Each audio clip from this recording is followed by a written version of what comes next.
Submite na ng PNP-CIDG sa Independent Commission for Infrastructure ang kahong-kahong mga ebidensya at dokumentong nakalap mula sa investigasyon nila sa mga flood control project mula Region 1 hanggang Region 9. Nakatutok si Joseph Morong.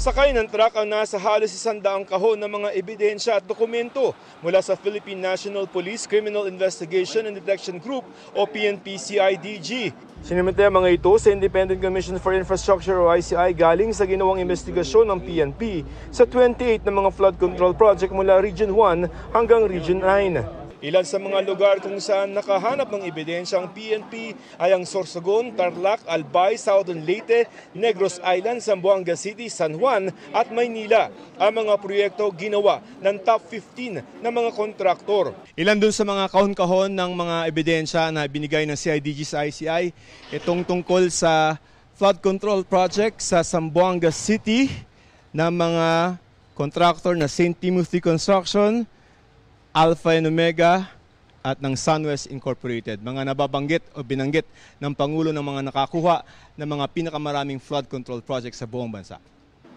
Ang St. Timothy Construction at Alpha and Omega ay mga kumpanya ng mag-asawang Pacifico Curly at Sara Discaya, samantalang ang Sunwest naman ay kay dating Representative Saldico.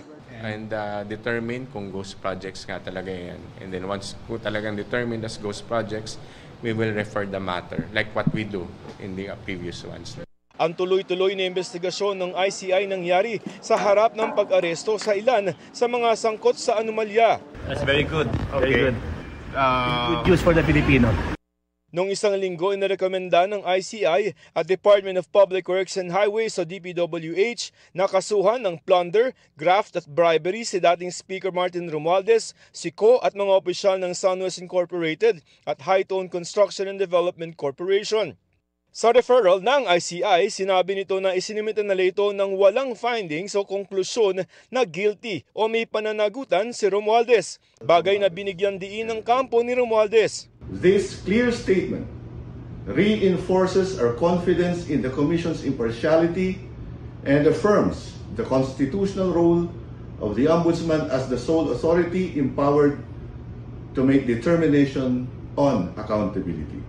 Nauna nang itinanggi ni Romualdez na kumita siya mula sa mga flood control project. Umaasa ang kampo ni Romualdez na magsasagawa ng independent, masinop at patas na investigasyon ng Ombudsman sa mga ebidensyang isinumite dito. Para sa GMA Integrated News, Joseph Morong, Nakatutok 24 Oras.